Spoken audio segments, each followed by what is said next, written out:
จึงสะบัดยางสง่าผ่าเผยเปรียบเหมือนแก้วไฟในการปฏิบัติของประเทศเราที่กำลังลุกขึ้นและเป็นแสงเอกล้าสว่างสวัยส่วนกำลังล้าบรรดาเผ่าผู้อาสากำลังก้าวเดิน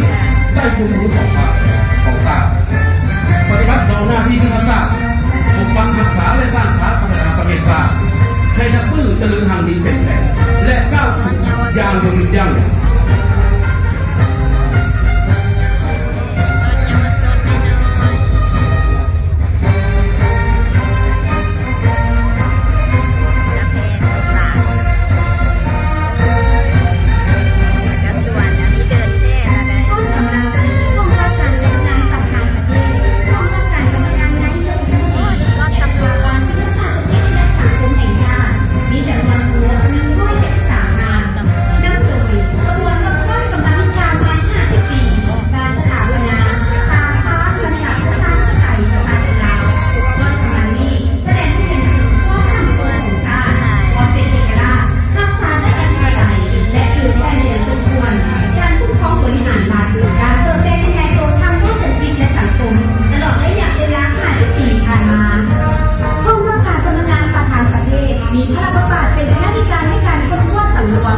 เป็นใจกลางประสานสมทบกับภาคส่วนที่เกี่ยวข้องในการจัดเตรียมและบริหารในแก้การทำใบวิจารณ์ของประธานประเทศของประธานประเทศทั้งภายในและต่างประเทศในการปฏิบัติหน้าที่ตามที่ได้กำหนดไว้ในรัฐธรรมนูญและกฎหมายกองว่าการสำนักงานนายกรัฐมนตรีมีภาระบทบาทเป็นเจ้าหน้าที่การให้รัฐบาลนายกรัฐมนตรีและรองนายกรัฐมนตรีในการคุ้มครองผู้คนเชื่อในการเคลื่อนไหววิจารณ์ของรัฐบาลอย่างการปกครองท้องถิ่นประธานสมทบกับบรรดากระทรวงองค์การรับผิดชอบกระทรวงองค์การจัดตั้งพรรคและหลักสภาแห่งชาติศูนย์การเมืองลาวสั่งชาติสถาบันนักพบเราแห่งชาติลาวองค์การจัดตั้งมหาชนแห่งกิจการและองค์การจัดตั้งสังคม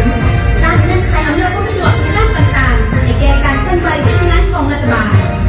สถาบันวิทยาศาสตร์เศรษฐกิจและสังคมแห่งชาติมีภาระบทบาทเป็นหน้าที่การในแก้ศูนย์กลางพรรคและรัฐบาลในการควบคุมและจะน้อมข้อมูลข่าวสารทางด้านวิทยาศาสตร์และสังคม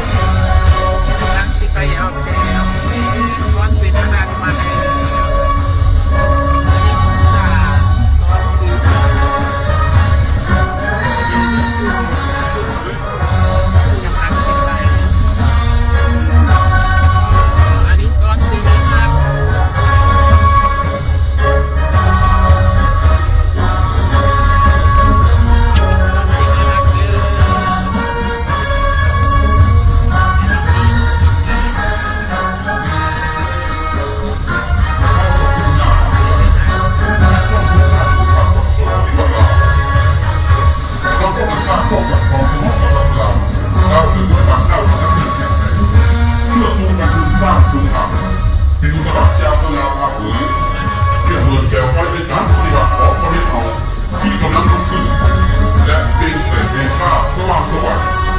ส่วนกำลังล้าบรรดาเผ่าผู้อาสากำลังก้าวเดินใต้ภูมิคุ้มของชาติปฏิบัติต่อหน้าที่ทักษะปกปักรักษาและสร้างชาติพัฒนาประเทศชาติและจะฟื้นเจริญทางดีเป็นแผ่นและก้าวขึ้นอย่างยืนยั่ง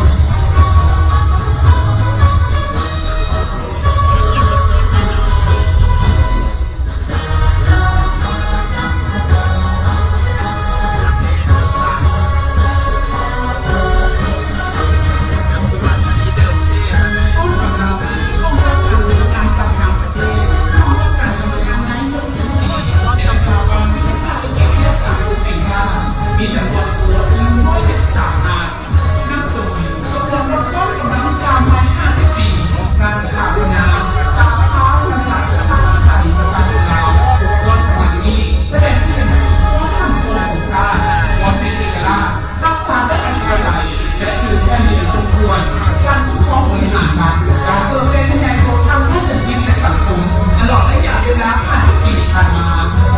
ห้องรับการสำนักงานประธานประเทศมีพระราชบัญญัติเป็นหน้าที่การในการค้นคว้าสำรวจและเป็นใจกลางประสานสมทบกับภาคส่วนที่เกี่ยวข้องในการจัดเตรียมและบริหารในแก้การเข้าไปวิจารณ์ของประธานประเทศของประธานประเทศทั้งภายในและต่างประเทศในการปฏิบัติหน้าที่ตามที่กำหนดไว้ในรัฐธรรมนูญและกฎหมายต้องรับการสำนักงานนายกรัฐมนตรี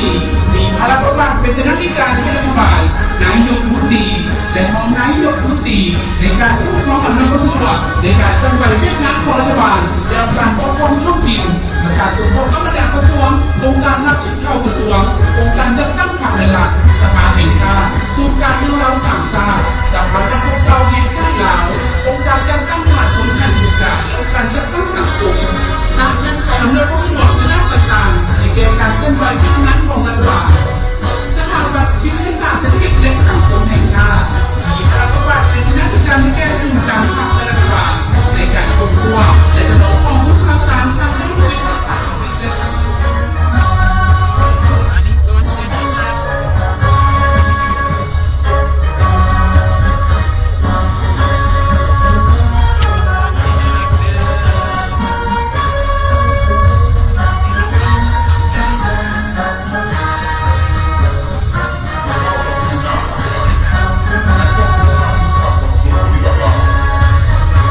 เราก็มันสร้างข้อมูลของคนลาว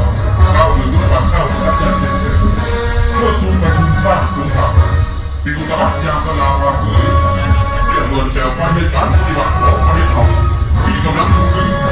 และเป็นแสงแห่งหน้าสว่างสวัยส่วนทางสลาวกระทองผู้หักษา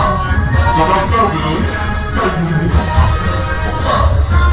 ปฏิบัติเราหน้าที่ที่สร้าง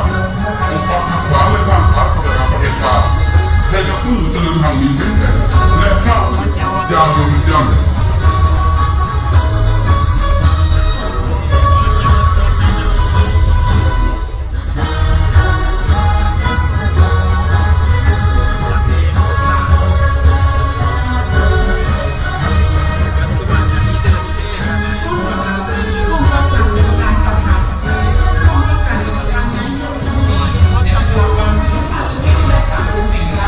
มีจำนวนผู้ร่วม173 ล้านนั่นคือจำนวนรถต้นกำลังการภายใน50 ปีของการสถาปนาตามฟ้าระดับสร้างสรรค์ประชาชนเราต้นกำลังนี้แสดงให้เห็นถึงความมั่นคงของชาติความเป็นเอกราชรักษาได้อธิปไตยและสื่อแห่งเหตุคนควรการทุกข้อบริหารการเติบโตขยายตัวทางด้านเศรษฐกิจและสังคมตลอดระยะเวลา50 ปีผ่านมาร่วมกับการพัฒนาประธานประเทศมีพระราชบัญญัติเป็นหน้าที่การในการควบคุมสำรวมและเป็นใจกลางประสานสมทบกับภาคส่วนที่เกี่ยวข้องในการจัดเตรียมและบริหารในแก้การทำลายวิถีของประธานประเทศของประธานประเทศทุกทั้งภายในและต่างประเทศในการปกปักสิทธิหน้าที่ตามที่กำหนดไว้ในรัฐธรรมนูญและกฎหมายต้องรับการสำนักงานนายกรัฐมนตรีมีพระราชบัญญัติเป็นหน้าที่การให้รัฐบาลนายกรัฐมนตรีและรองนายกรัฐมนตรีในการคุ้มครองอำนาจรัฐบาลในการเคลื่อนไหวเวียดนามของรัฐบาลยังการปกครองท้องถิ่นประสานทุกองค์การกระทรวงองค์การรับผิดชอบกระทรวงองค์การจัดตั้งพรรคหลักสภาแห่งชาติ